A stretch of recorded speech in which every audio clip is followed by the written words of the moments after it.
আসসালামু আলাইকুম রহমতুল্লাহি ওয়া বারাকাতুহু। আমার দৈনন্দিন জীবনের রুটিন হচ্ছে সকালে ঘুম থেকে উঠে অফিসে যাওয়া, অফিস থেকে বাসা আসা। কিন্তু আজকের দিনটা একটু ব্যতিক্রম, কারণ গাজা উপত্যকায় ইসরায়েলের চলমান গণহত্যা ও জাতিগত নিধনের বিরুদ্ধে মার্চ ফর গাজায় অংশ নিতে সহরাওয়ার্দী উদ্যানে জড়ো হচ্ছে সর্বস্তরের মানুষ।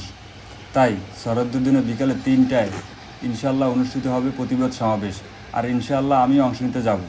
সো যাই হোক, সকালে ঘুম থেকে উঠলাম, ঘুম থেকে উঠে ফ্রেশ হলাম, ফ্রেশ হয়ে সাইকেল নিয়ে অফিসের জন্য রওনা দিলাম। সো যাই হোক, দেখতে দেখতে হাতিঝিলের ব্রিজটা পার হয়ে কারণ বাজার চলে আসলাম। কিন্তু প্রতিদিন সকালে এখানে জ্যাম থাকলেও আজকে সকালে পুরোপুরি রাস্তাটা ফাঁকা ছিল, দেখলেই বোঝা যায় যে রাস্তাটা কেমন ফাঁকা। সো যাই হোক, দেখতে দেখতে পান্থপথ মোড় থেকে বা কারণ বাজার মোড় থেকে আমি অফিসে চলে আসলাম। সো তারপর অফিসে ঢুকলাম, অফিসে ঢুকে অফিসের কাজ টাজ করে ফুল 8 ঘন্টা ডিউটি ফিল আপ করে অফিস থেকে বের হলাম। অফিস থেকে বেরোতে বেরোতে 3টা 24 মতো বেজে গেছে। সো অফিস থেকে বেরোয় দেখলাম মহাসমাবেশের মিছিল সহরাওয়ার্দী উদ্যানের উদ্দেশ্যে যাচ্ছে। আমার সাথে ছিল আমার এক অফিস কলিগ, উনি এর আমি সাথে সাথে মহাসমাবেশে যোগ দিলাম এবং সহরাওয়ার্দী উদ্যানের উদ্দেশ্যে যাত্রা করলাম। শুধু আমাদের দেশ নয়, বিশ্বের বিভিন্ন দেশ থেকে গাজা উপত্যকায় ইসরায়েলের চলমান গণহত্যা ও জাতিগত নিধনের বিরুদ্ধে এই মহাসমাবেশের ডাক দেওয়া হয়েছে। আর তা আপনারা আমার আজকে এই ভিডিওটি শেষ অবধি দেখলে বুঝতে পারবেন আজকে কেমন মানুষ হয়েছে। ইনশাল্লাহ আমরা আমাদের মজলুম ভাইদের পাশে আছি, ইনশাল্লাহ ভবিষ্যতে থাকবো, আর আমাদের পক্ষ থেকে যা করার আমরা তাই করব এবং বিভিন্ন সোশ্যাল মিডিয়া এইগুলো ছড়িয়ে দেব। সো বন্ধুরা, যাই হোক, এখন আপনারা গাজাবাসীর পক্ষ হয়ে বা ফিলিস্তিনি মানুষের পক্ষ হয়ে এই আন্দোলনের ভিডিওগুলো মনোযোগ সহকারে দেখুন, ইনশাল্লাহ আপনাদের ভালো লাগবে।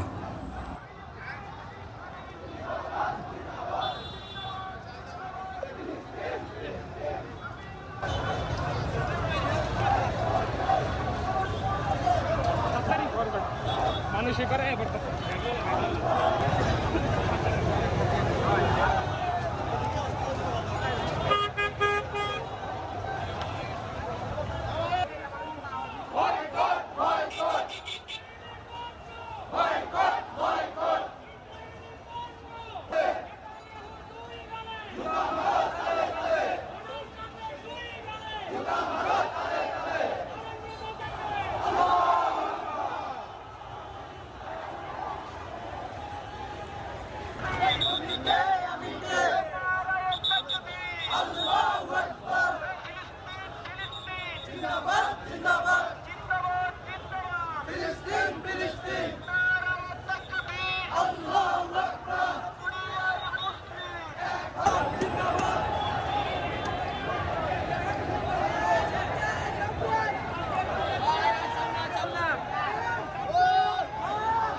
আপনারা কেউ দাঁড়িয়ে ছবি না ভিডিও করবেন না, সিঁড়িতে দাঁড়িয়ে।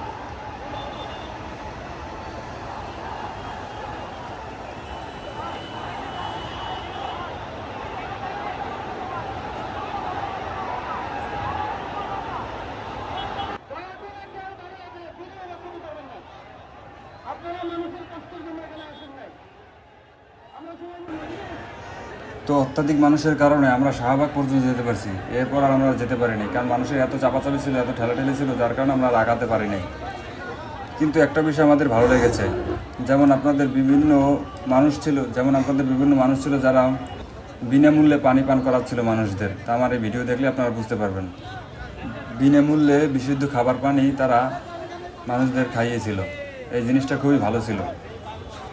ইনশাল্লাহ আমরা আমাদের মজলুম ভাইদের পাশে আছি, ইনশাল্লাহ ভবিষ্যতে থাকবো। আর আমাদের পক্ষ থেকে যা করার আমরা তাই করব এবং বিভিন্ন সোশ্যাল মিডিয়ায় এইগুলো ছড়িয়ে দেব।